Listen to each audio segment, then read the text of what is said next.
Before opening SolarWeb to commission your inverter's Data Manager 2.0, we need to set up the communications for seamless integration, transition, and handover.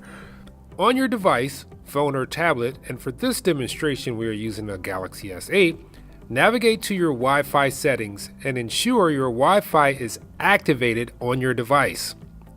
Search and select for the Wi-Fi SSID signal your Snap Inverter's Data Manager 2.0 will connect with as its primary internet connection. Once the selection has been made, enter the Wi-Fi password for the selected Wi-Fi SSID. Be sure to select the Remember This Device option if available. If you have to go through a login interface, the Data Manager 2.0 does not have the ability to log in through a website interface for username and password.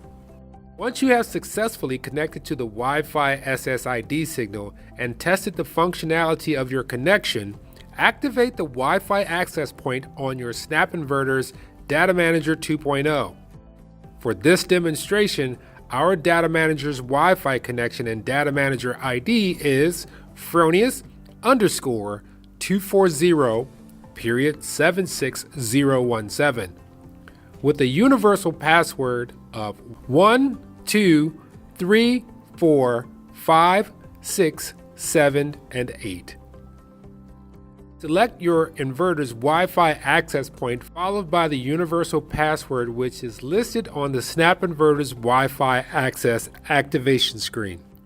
Thank you so much for watching.